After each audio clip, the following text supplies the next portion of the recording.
Sometimes peace needs to be broken. And chaos must reign.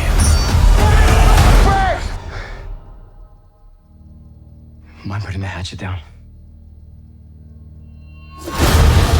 I was raised to believe in grace. But I was also raised to believe in retribution.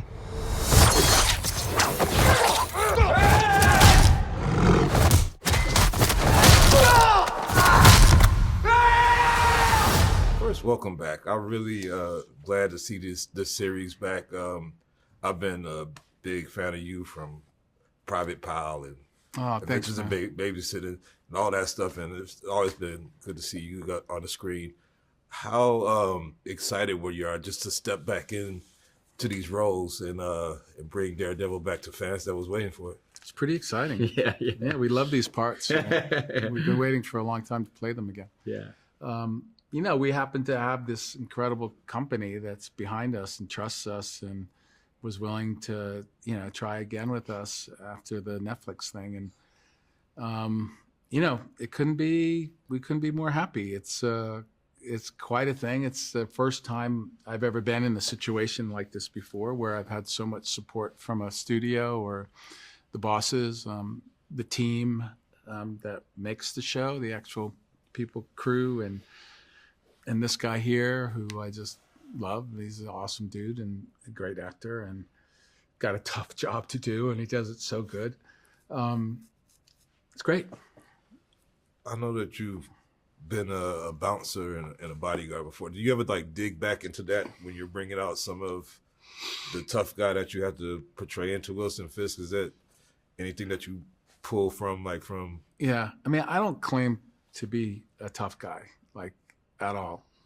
I was doing that job because it was cash, and it was hard to keep a job when you're going to school and doing theater. You have to disappear, and the only people that would ever let me disappear was clubs that I worked for, or when I started bodyguarding, I could always tag team with another guy, to take my spot. So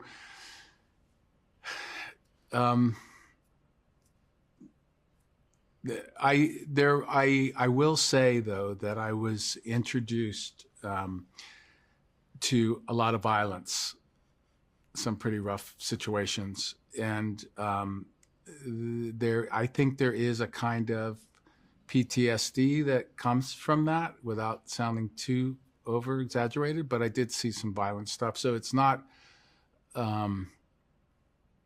Violence is not foreign to me because of that, I would say.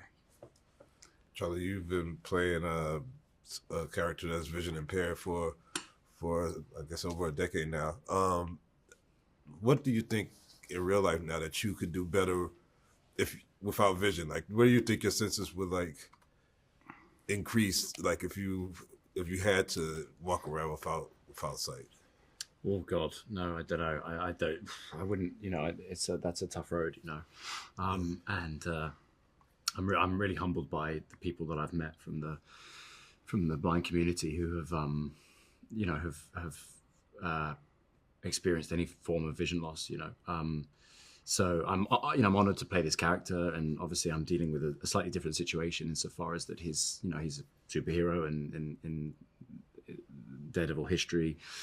He develops kind of like a sonar sense and an ability to quote unquote see without his eyes, as it were.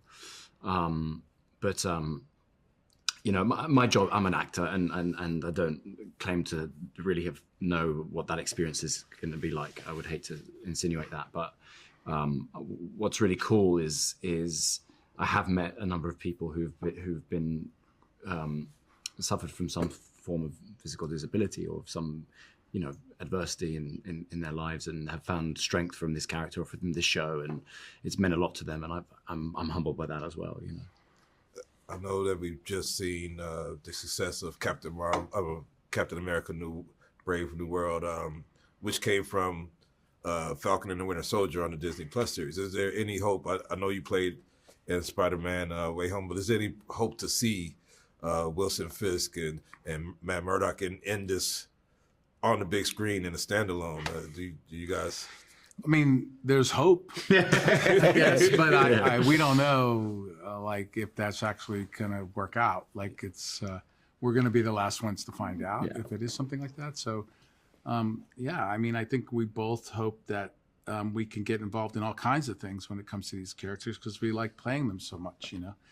And the idea of entering the films is exciting because we're both, you know, film actors.